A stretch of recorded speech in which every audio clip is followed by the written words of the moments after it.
नमस्कार, स्वागत है आप सभी का। मैं हूं प्रीति सिंह। संसद में आज के एजेंडे के साथ बुलेटिन की शुरुआत करेंगे, लेकिन उससे पहले बात कोविड महामारी से बचाव की। कोरोना महामारी के खिलाफ पूरा देश एकजुट होकर लड़ रहा है। आप भी हमारे साथ सुरक्षा और बचाव के एहतियाती उपायों का संकल्प लें।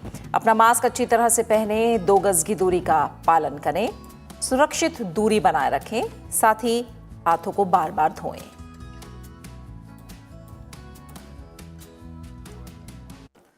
और अब शुरुआत करते हैं मुख्य समाचारों के साथ। राष्ट्रपति के अभिभाषण पर धन्यवाद प्रस्ताव पर राज्यसभा में चर्चा आज तीसरे दिन भी रहेगी जारी। उच्च सदन में शून्यकाल, प्रश्नकाल और गैर सरकारी सदस्यों के कामकाज रहेंगे स्थगित। धन्यवाद प्रस्ताव पर आगे की चर्चा लोकसभा की कार्यसूची में भी शामिल।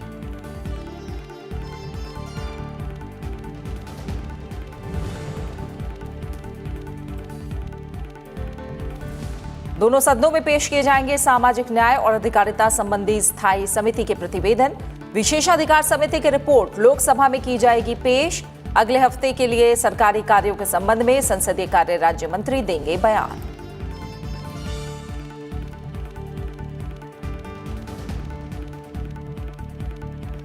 लोकसभा के एजेंडे में 230 प्राइवेट मेंबर विधेयक, मतदान को अनिवार्य बनाने वाले प्राइवेट मेंबर विधेयक पर सदन में चर्चा रहेगी जारी। पश्चिम बंगाल राज्य विशेष वित्तीय सहायता विधेयक 2019 समेत जनहित से जुड़े अहम मुद्दों पर गैर सरकारी विधेयक किए जाएंगे पेश।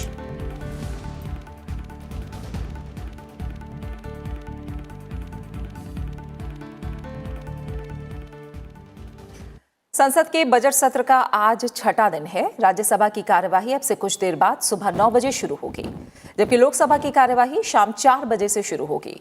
आज के एजेंडे की बात करें तो दोनों सदनों में अहम कामकाज शामिल है। राज्यसभा के एजेंडे में राष्ट्रपति के अभिभाषण पर धन्यवाद प्रस्ताव पर चर्चा शामिल है। उच्च सदन में आज तीसरे दिन भी धन्यवाद प्रस्ताव पर चर्चा जारी रहेगी। चर्चा के लिए सदन में शून्यकाल, प्रश्नकाल और गैर सरकारी सदस्यों के कामकाज स्थगित रहेंगे। उच्च सदन में अहम संसदीय समिति के प्रतिवेदन भी पेश किए जाएंगे। इसके अलावा 8 फरवरी से शुरू हो रहे सप्ताह के लिए सरकारी कार्यों के संबंध में संसदीय कार्य राज्य मंत्री वी मुरलीधरन सदन में बयान देंगे। वहीं लोकसभा की बात करें तो यहां भी राष्ट्रपति के अभिभाषण पर धन्यवाद प्रस्ताव पर चर्चा कार्यसूची में शामिल है। साथ ही अहम संसदीय समितियों के प्रतिवेदन भी पेश किए जाएंगे। सदन की कार्यसूची में प्रश्नकाल और गैर सरकारी सदस्यों के कामकाज भी शामिल हैं। इसके अलावा 8 फरवरी से शुरू हो रहे सप्ताह के दौरान सरकारी कार्यों के संबंध में संसदीय कार्य राज्य मंत्री अर्जुन राम मेघवाल सदन में बयान देंगे।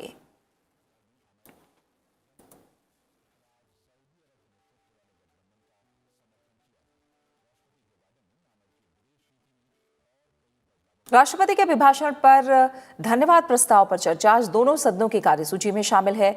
चर्चा के दौरान विभिन्न दलों के सांसद अपने विचार रखेंगे।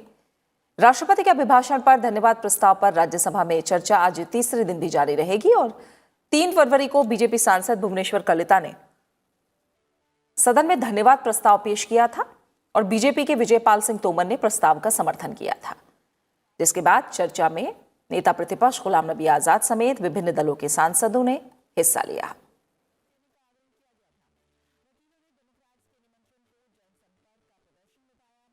चार फरवरी को आरजेडी सांसद मनोज कुमार झा ने चर्चा को आगे बढ़ाया।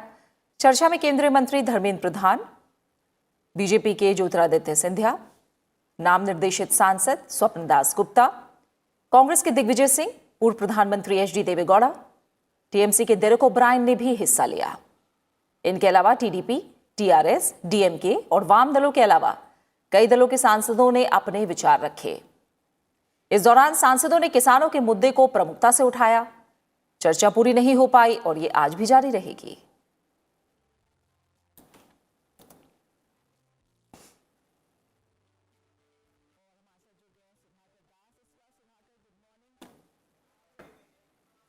राष्ट्रपति के अभिभाषण पर धन्यवाद प्रस्ताव पर चर्चा लोकसभा की कार्यसूची में भी शामिल है। बीजेपी सांसद लॉकेट चैटर्जी चर्चा जारी रखेंगी। किसान आंदोलन के मुद्दे पर तुरंत चर्चा की मांग को लेकर विपक्ष के अवरोध के चलते आगे की चर्चा नहीं हो पाई है। बीजेपी सांसद डॉक्टर वीरेंद्र कुमार धन्यवाद प्रस्ताव का समर्थन करेंगे। 29 जनवरी को दोनों सदनों की संयुक्त बैठक को संबोधित करते हुए राष्ट्रपति रामनाथ कोविंद ने सरकार की उपलब्धियां गिनाई थी।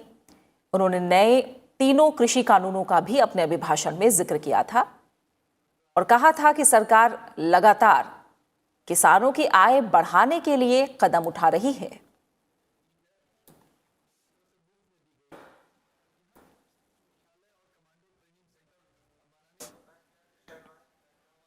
और इस समय हम सीधा चलेंगे संसद भवन परिसर, जहां मेरे सहयोगी अखिलेश सुमन हमारे साथ जुड़े हुए हैं। अखिलेश, आज के एजेंडे को हम देखें तो तीसरा दिन है आज उच्च सदन में, राज्यसभा में, जहां राष्ट्रपति के अभिभाषण पर, धन्यवाद प्रस्ताव पर चर्चा जारी रहनी है। और हम देख रहे हैं कि शून्यकाल, प्रश्नकाल और जो गैर सरकारी सदस्यों का कामकाज होता है आज के दिन, वो भी स्थगित रहेगा। इसके लिए किस तरह के आसार? निश्चित तौर पे देखिए प्रीति, जिस तरीके से राज्यसभा में चर्चा हो रही है, मात्र एक दिन व्यवधान जरूर हुआ बजट के दूसरे दिन, जिस दिन पहले दिन कार्य शुरू होना था। हालांकि उस दिन राष्ट्रपति के अभिभाषण पर चर्चा नहीं शुरू की गई थी, कुछ अन्य कार्य रखे गए थे, क्योंकि समझाया गया था कि लोकसभा में पहले राष्ट्रपति के अभिभाषण पर चर्चा शुरू हो जाए, उसके दूसरे दिन बाद राज्यसभा में शुरू हो। तो राज्यसभा में जब से शुरू हुआ है चर्चा, देखिए कमोबेश काफ़ी अच्छे तरीके से और बहुत ही रचनात्मक माहौल में शुरू हुआ है।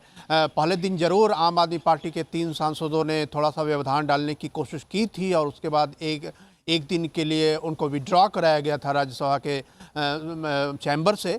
लेकिन उसके बाद लगातार आप देख रहे हैं कि सदन की कार्यवाही काफ़ी रचनात्मक माहौल में और काफ़ी कहें कि जिसे बहस मुबाहिसे का आप आनंद ले सकती हैं। सबके अपने अपने तर्क हैं, तथ्य हैं। और कल जिस तरीके से देखा आपने कि कांग्रेस के नेता दिग्विजय सिंह, काफ़ी वरिष्ठ नेता हैं, उन्होंने भी बात कही, तो दूसरी तरफ मध्य प्रदेश के उनके कनिष्ठ नेता, पहले पुराने सहयोगी जो अभी बीजेपी में हैं, ज्योतिरादित्य सिंधिया ने भी बात की। तो काफ़ी रोचक माहौल था।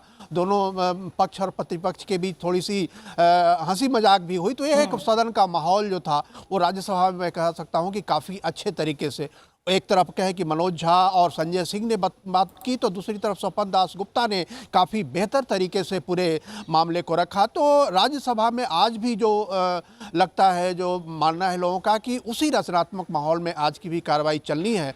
और जो लोग भी वक्ता बच गए हैं, और समझा यह जाता है कि आज पूरा हो जाना चाहिए पूरी बातचीत, ये राष्ट्रपति के अभिभाषण की चर्चा, और हो सकता है कि सोमवार को प्रधानमंत्री नरेंद्र मोदी खुद इसका जवाब देंगे।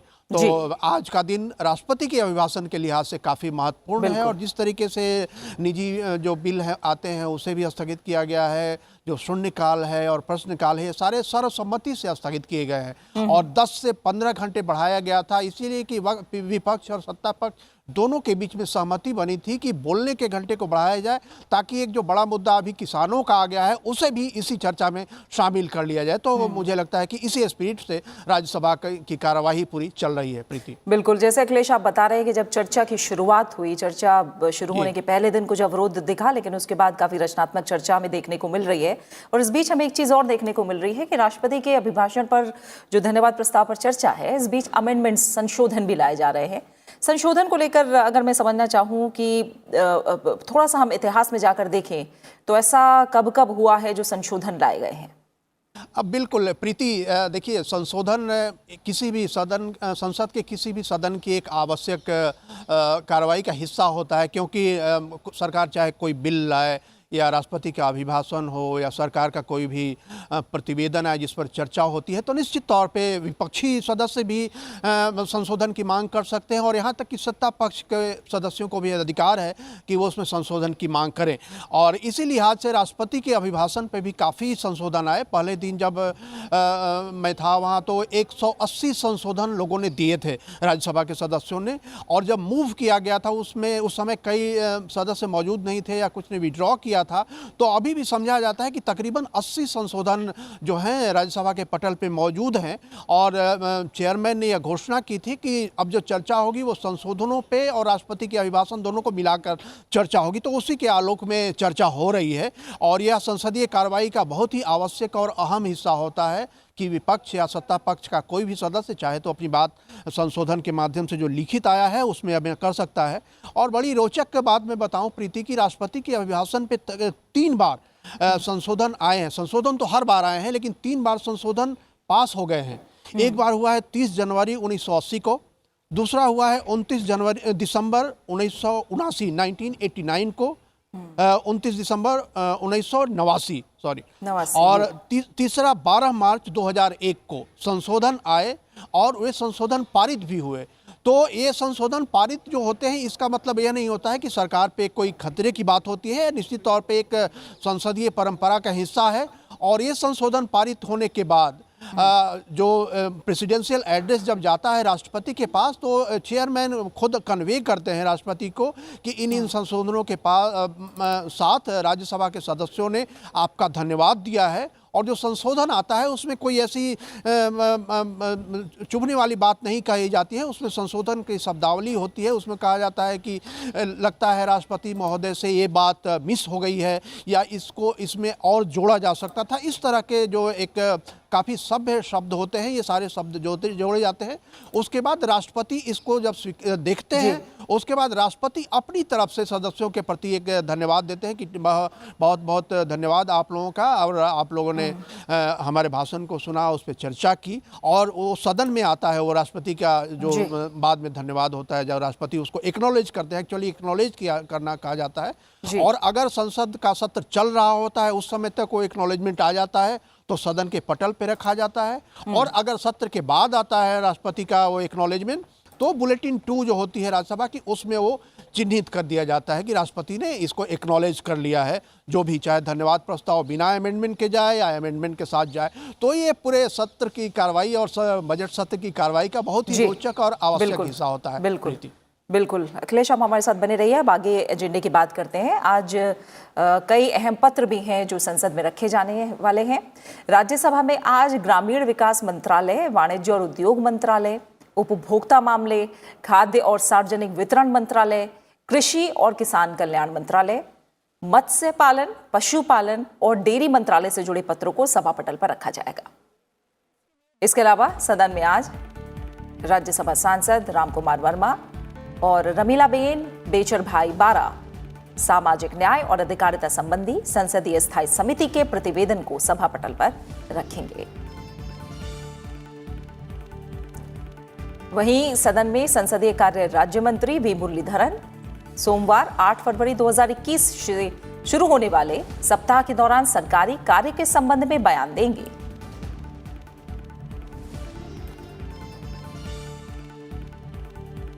लोकसभा में भी आज अहम संसदीय समितियों के प्रतिवेदन सभा पटल पर रखे जाएंगे। सांसद सुनील कुमार सिंह और राजीव प्रताप रूडी विशेषाधिकार समिति का प्रतिवेदन सदन के पटल पर रखेंगे। सांसद रमा देवी और रेखा अरुण वर्मा सामाजिक न्याय और अधिकारिता संबंधी संसदीय स्थायी समिति के प्रतिवेदन सदन के पटल पर रखेंगी। वहीं सदन में संसदीय कार्य राज्य मंत्री अर्जुन राम मेघवाल सोमवार 8 फरवरी 2021 से शुरू होने वाले सप्ताह के दौरान सरकारी कार्य के संबंध में बयान देंगे।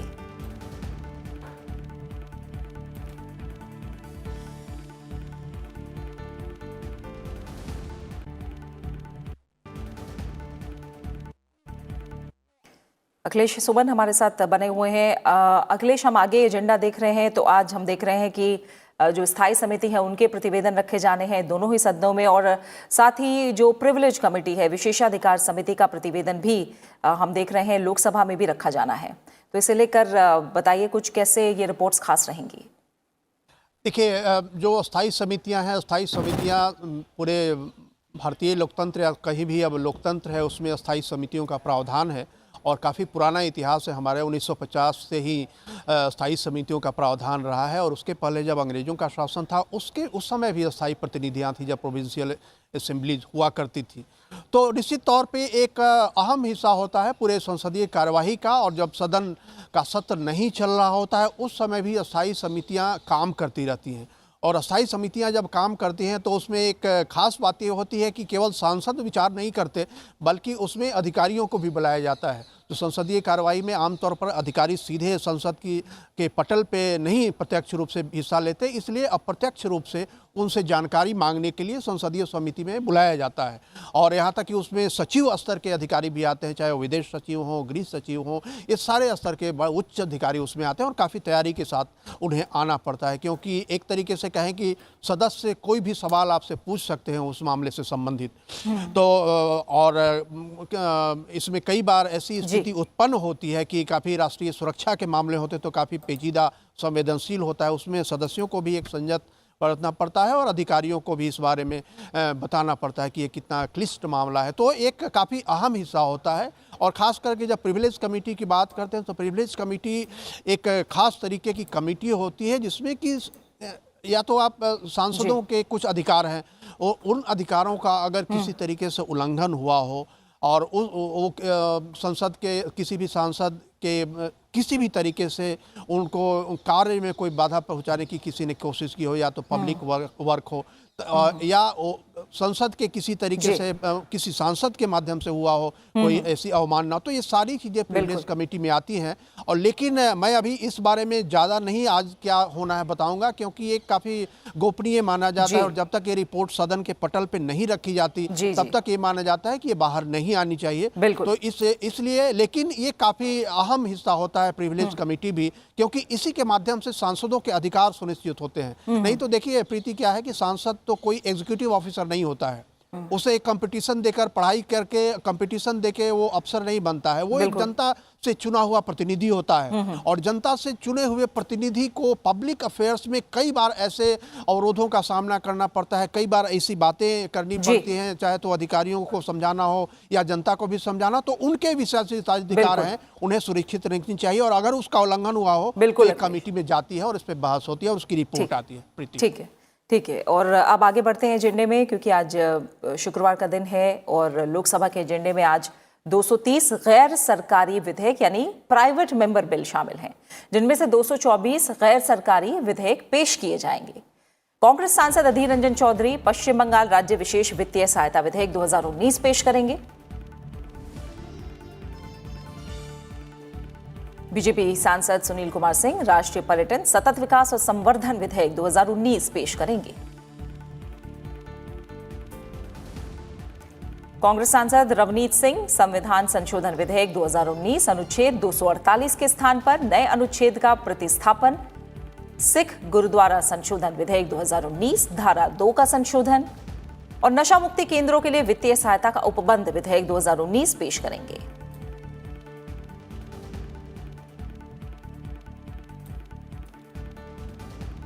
AIMIM सांसद असदुद्दीन ओवैसी संविधान संशोधन विधेयक 2019 नए अनुच्छेद 371 टा को जोड़ने और संविधान संशोधन विधेयक 2019 अनुच्छेद 84 का संशोधन पेश करेंगे। बीजेपी सांसद किरीट प्रेमजीभाई सोलंकी गुटखा और पान मसाला प्रतिषेध विधेयक 2020 पेश करेंगे। बीजेडी सांसद भर्तृहरि मेहताब भारतीय दंड संहिता संशोधन विधेयक 2019 धारा 124 का के स्थान पर नई धारा का प्रतिस्थापन, धर्म संपरिवर्तन प्रतिषेध विधेयक 2019 और संविधान संशोधन विधेयक 2019 पेश करेंगे। शिवसेना सांसद कृपाल बालाजी तुमाने संविधान संशोधन विधेयक 2019 अनुच्छेद 72 का संशोधन, एक समान नागरिक संहिता विधेयक 2019 और अनिवार्य मतदान विधेयक 2019 पेश करेंगे।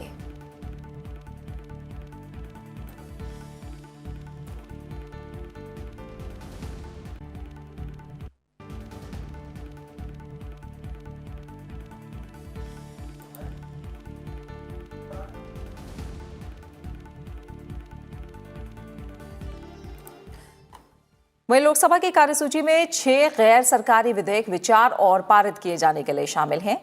बीजेपी सांसद जनार्दन सिंह सिग्रीवाल की ओर से 12 जुलाई 2019 को विचार के लिए पेश किए गए अनिवार्य मतदान विधेयक 2019 पर आगे की चर्चा होगी।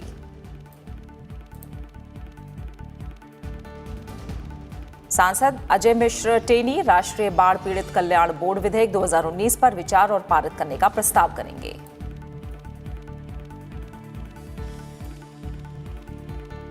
सांसद गोपाल चिनैया शेट्टी संविधान संशोधन विधेयक 2019 अनुच्छेद 85 का संशोधन पर विचार और पारित करने का प्रस्ताव करेंगे। सांसद सुप्रिया सुले कंपनी संशोधन विधेयक 2019 धारा 135 का संशोधन पर विचार और पारित करने का प्रस्ताव करेंगी। सांसद प्रवेश साहिब सिंह संप्रतीक और नाम अनुचित प्रयोग निवारण संशोधन विधेयक 2019 अनुसूची का संशोधन पर विचार और पारित करने का प्रस्ताव करेंगे। सांसद डॉक्टर शशि थरूर भारतीय दंड संहिता संशोधन 2019 धारा 354 और 509 का लोप पर विचार और पारित करने का प्रस्ताव करेंगे।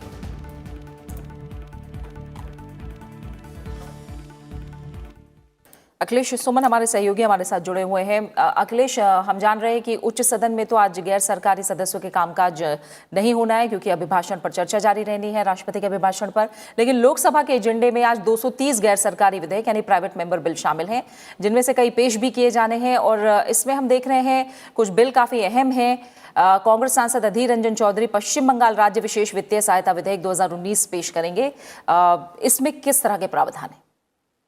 देखिए प्रीति, ये जो अभी पश्चिम बंगाल का चुनाव भी आने वाला है और चुनाव के पहले इस तरह की बातें आई हैं और दरअसल ये स्पेशल पैकेज की मांग है और स्पेशल पैकेज की मांग का कुछ आधार होता है। निश्चित तौर पे यह कहना कि आधार में यह गिनाया जाता है कि वो एक तो दूर है, राजधानी से दूर है, जनसंख्या ज़्यादा है, गरीबी ज़्यादा है, लेकिन पोटेंशियल ज़्यादा है उस स्टेट में।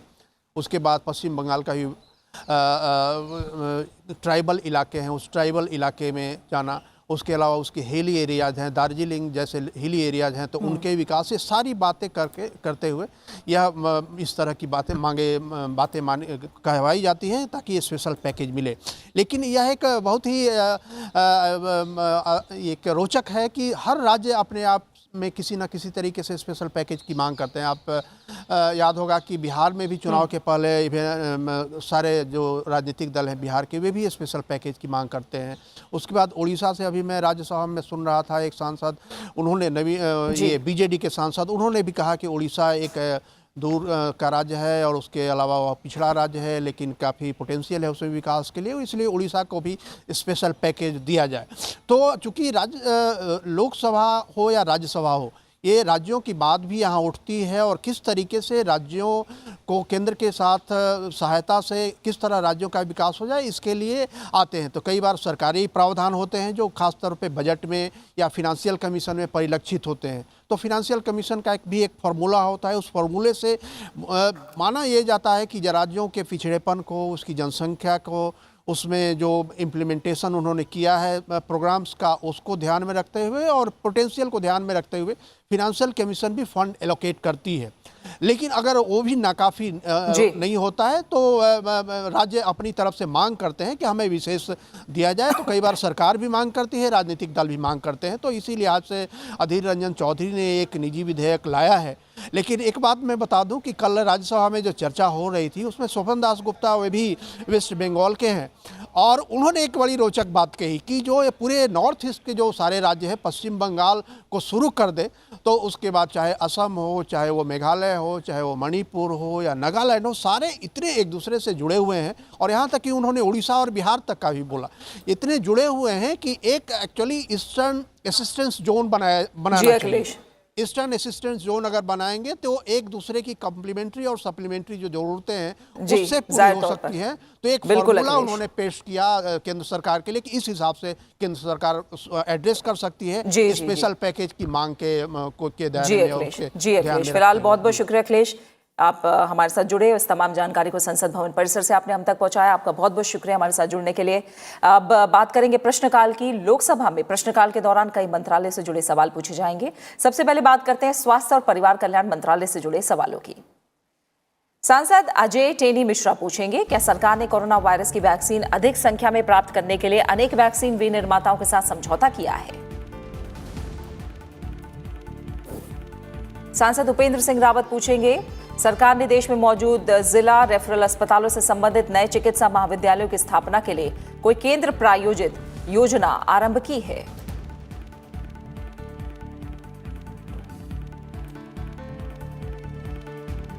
सांसद विंसेंट एच पाला पूछेंगे, देश में वर्तमान लगाई या विकसित की जा रही किसी कोविड-19 वैक्सीन के स्वास्थ्य पर पड़ने वाले दुष्प्रभावों की जानकारी प्राप्त हुई है।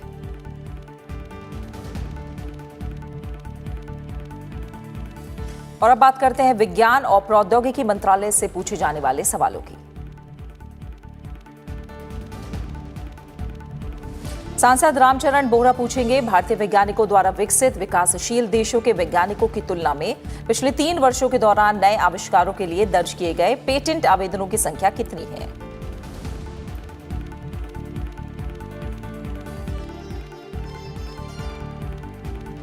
सांसद डॉक्टर प्रोफेसर किरीट प्रेमजीभाई सोलंकी पूछेंगे, सरकार द्वारा आरंभ किए गए ग्रीन क्रैकर्स का ब्यौरा क्या है।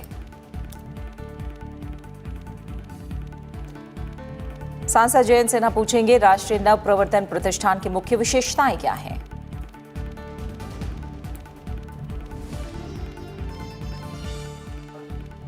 और सूचना और प्रसारण मंत्रालय से पूछे जाने वाले सवालों पर नजर डालते हैं। सांसद एस.आर. पार्थिबन पूछेंगे, सरकार को दूरदर्शन और अन्य प्रचार माध्यमों सहित विभिन्न टीवी चैनलों पर आने वाले भ्रामक विज्ञापनों की जानकारी है। सांसद टी.आर. पारिवेंदर पूछेंगे, सरकार ने दूरदर्शन और आकाशवाणी के समस्त क्षेत्रीय चैनलों से संस्कृत भाषा में समाचार का अनिवार्य रूप से प्रसारण करने के लिए हाल में आदेश जारी किया है।